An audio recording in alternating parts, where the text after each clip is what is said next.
सरकार का कहना है कि अगर किसी ने भी धर्म परिवर्तन करने की कोशिश की 7 साल की सजा हो।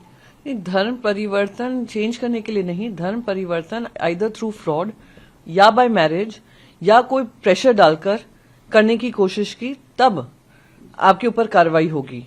और मैं मानती हूं कि सिक्योरिटी नेट भी है कि हम देखते हैं कि कितने ऐसे केसेस आते हैं बस। और शिवसेना यूबीटी का जो स्टांस रहा है यही रहा है कि इन प्रिंसिपल ये जो बिल है ये होना चाहिए, पर इसका दुरुपयोग जिसके चांसेस बढ़ते जाते हैं कि कोई भी अगर इसका दुरुपयोग करना चाहेगा, वो उसका लॉ का जो इम्प्लीमेंटेशन होगा दुरुपयोग के लिए ना किया जाए, बल्कि for the spirit in which, the principle with which ये बिल पास हुआ है। दूसरा इंपॉर्टेंट पार्ट था कि हम बार बार कह रहे थे कि ये कमेटी को जाना चाहिए, इस पर चर्चा और होनी चाहिए, सारे स्टेक होल्डर कंसल्टेशन होना चाहिए, वो ना करके सीधा पास करना। और एट अ टाइम जहां असेंबली में दोनों सदनों में कोई एलओपी नहीं है, तो सही तरीके से इस पर निर्णय ले पाना दुर्भाग्यपूर्ण है। पर मैं मानती हूं इन प्रिंसिपल कुछ भी चीज जो फ्रॉड और थ्रू डिसीट की जाती है उसके लिए कोई जगह नहीं होनी चाहिए। ममता किसी गणेश कुमार को लेटर लिखा है और कहा है कि पक्षपात किया जा रहा है, जिस तरीके से उनके प्रदेश के तमाम बड़े अधिकारियों का तबादला किया गया है, इन चीजों को लेकर। हाँ, जिस तरीके से वेस्ट बंगाल के ही 2 अधिकारियों का तबादला कर दिया इलेक्शन अनाउंस होते ही, बाकी जो राज्य जा रहे हैं इलेक्शन के लिए उनपे कोई इस तरह के चेंजेस नहीं आए, तो सवाल उठ खड़ा होता है कि ऐसा क्या है वेस्ट बंगाल में, ऐसा क्या आपके मन में भय है कि कहीं ना कहीं आप लोग भारतीय जनता पार्टी का एजेंडा फॉलो करते हुए दिखाई दे रहे हैं। फिर से जो भी बात रही है वेस्ट बंगाल को लेकर, एसआईआर को लेकर और ये तबादलों को लेकर, वो दिखाता है कि जो फ्री एंड फेयर इलेक्शन होना चाहिए, जहां इलेक्शन कमीशन निष्पक्ष होना चाहिए, वो होते हुए नहीं दिख रहा। उन्होंने उस कॉन्टेक्स्ट में चिट्ठी लिखी होगी। राज्यसभा चुनाव किया है जिसमें बिहार और उड़ीसा में क्रॉस वोटिंग हुई।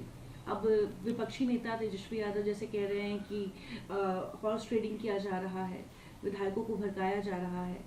सिर्फ बिहार और उड़ीसा में नहीं, हरियाणा में भी ये खबर आई है। तो ये दिखाता है कि इट इज सो अनफॉर्चुनेट कि राज्यसभा सिर्फ एक ऐसा गढ़ बनकर रह गया है जहां पे हॉर्स ट्रेडिंग के बल पे जीते हुए लोग, लालच और सत्ता बल के आधार पे जीते हुए लोग आज राज्यसभा में जाएंगे। आज राज्यसभा एक कॉन्शियंस है, जो आत्मा होती थी पार्लियामेंट्री प्रोसीजर की, जो अपने अपने राज्यों का नेतृत्व और अपने अपने राज्यों की बात रख सकती थी। पर अब भारतीय जनता पार्टी ने एक नया टूल किट शुरू किया है कि अपने ही जिनकी जड़ें आप उनकी पार्टी से मिली हों उनको इंडिपेंडेंट रूप में खड़ा करते हैं, फिर खरीद फरोख्त शुरू करते हैं। ये एमएलएज क्यों क्रॉस वोट करेंगे? ये एमएलए इसलिए क्रॉस वोट करते हैं, चुनकर आते हैं किसी सिंबल से, क्रॉस वोट इसलिए करते हैं या तो उनको पैसे का लालच दिया जाता है या उनको एजेंसीज का दुरुपयोग कर उनको डराया जाता है, धमकाया जाता है। आज इतना शर्मनाक है कि हर राज्यसभा इलेक्शन से पहले सबको रिजॉर्ट्स में भर दिया जाता है, एमएलएज को लिटरली हॉर्सेस की तरह, कैटल की तरह लेकर जाया जाता है और उनको वहां तक रखा जाता है, फिर जाकर वो वोट करते हैं, वहां पर भी वो गलत वोट करते हैं। तो दिखा रहा है कि जो महत्व होता था राज्यसभा का, अब वो सिर्फ आंकड़ों का गेम हो गया है।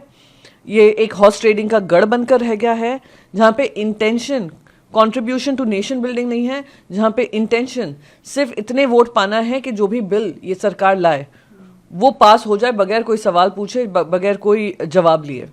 ना हाउस में एआईएम के विधायक ने वॉकआउट कर लिया सारे के सारे, क्योंकि वंदे मातरम जो है वहां पे प्ले किया गया। वंदे मातरम प्ले होते ही विधायकों ने हाउस से वॉकआउट कर दिया। इट इज़ अनफॉर्चुनेट, मैं उसको अनफॉर्चुनेट मानती हूँ कि वंदे मातरम से लेकर इतनी तो चिढ़ नहीं होनी चाहिए कि आप उस डिसरिस्पेक्ट करें।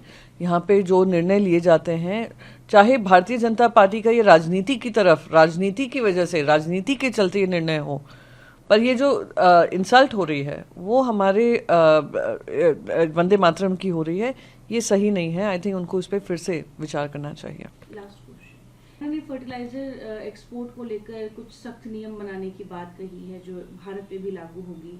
क्या आने वाले समय में किसानों की मुश्किलें बढ़ने वाली हैं? बिल्कुल बढ़ने वाली हैं, क्योंकि ये सरकार नाकामयाब रही है, इल प्रिपेयर्ड रही है, अनप्लान्ड तरीके से जुमलेबाजी में इंडल्ज कर अपनी वाह भाई वाह लूटते हुए काम करने वाली सरकार, आज उनका जो बेनकाब हो रहे हैं वो दिख रहा है। चाहे वो तेल की खरीद हो, चाहे वो एलपीजी की शॉर्टेज हो और फर्टिलाइजर को लेकर हो। इस बात के में दो राय नहीं है कि चाइना का जहां जहां ऑलमोस्ट मोनोपली होती है, वो अपनी सप्लाई चेन्स को लीवरेज करते हैं अपने अपने अनुसार, और किसी तरीके से दूसरे राज्यों को, दूसरे देशों को संदेश पहुंचाने।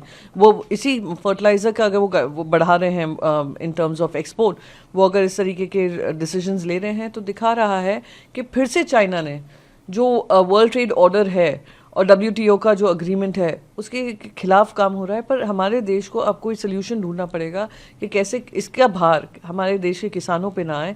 जैसे कच्चे तेल का दाम जैसे ही बढ़ा या LPG का दाम जैसे ही बढ़ता है, सारा भार देशवासियों पे आ जाता है। और जब कच्चे तेल कम दामों पे खरीदती है सरकारें, ऑयल कंपनीज उसका मुनाफा लेती हैं, सरकारें अपना मुनाफा लेती हैं, पर जनता को उसका कोई फ़ायदा नहीं होता है।